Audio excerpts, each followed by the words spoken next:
观众朋友、网友朋友，大家好，我是付天少。2021年9月6号，美国空军的一架 RC-135S 眼镜蛇球战略导弹试验侦察机连续3天进入黄海实施侦察活动。更过分的是，该机用了一个 JUNKY81 的呼号来对解放军实施挑衅。JUNKY 这个词儿在英语中可以解释为废物或者是垃圾。那么 JUNKY81 的侮辱性含义就可以说是非常清晰了。那么我们应该如何应对它这种挑衅性的行为呢？首先，我们来看看 RC-135S 眼镜蛇球这款战略侦察机跑到中国周边附近要干什么？这款侦察机呢，是以美国波音737客机为平台改型而成的一款战略型侦察机，机上配备有很多的机载设备，主要是用于跟踪、监测、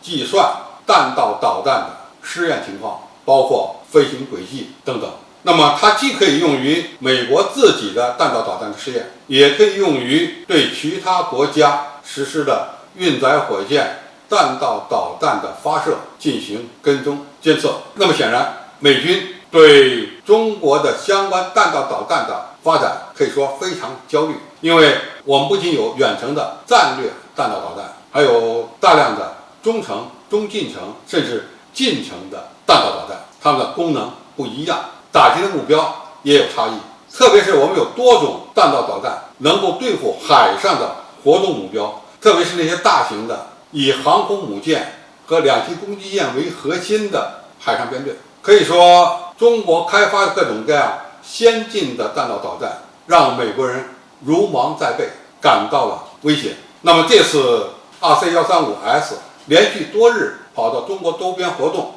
特别是在黄海地区活动，它的目的很明显，就是想侦测我们的相关弹道导弹的试验。那么既然这款空中间谍飞机来了，那么我们必然会派出军机对它进行跟踪监视。一旦你进入到我们的领空，那么我们就要采取断然措施。当然，美国人也比较精，他们往往采用是打擦边球的方式，尽量靠近中国的领海，但是呢不进入，在公海区域飞行，它也能够获取相关的情报信息，而我们也不可能在公海地区上空将其击落。这些美国飞行员觉得自己的活动区域是安全的，中国空军不可能对它发动攻击，因此这些美军的飞行员才敢用这些侮辱性的呼号来对付中国解放军。那么他们的底子在哪？就是因为在公海上空我们没法打它。那么一旦进入战时， RC-135S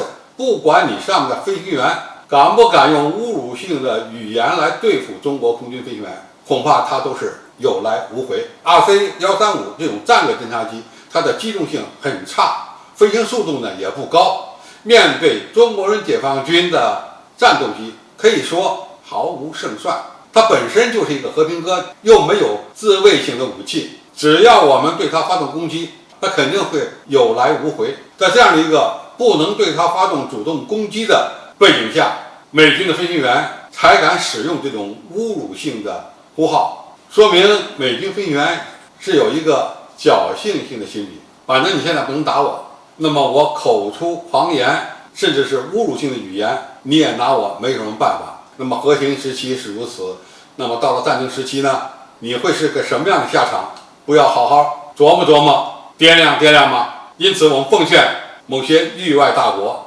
在南海、东海、黄海地区上空的活动必须收敛。一旦你侵入到我们领空，造成了擦枪走火的后果，那将会非常严重。你用什么样的语言来应对，那都是无效的。好，今天介绍就到这里，谢谢大家收看。感兴趣的朋友，我们可以在下面的留言区留言交流讨论。我们下期再见。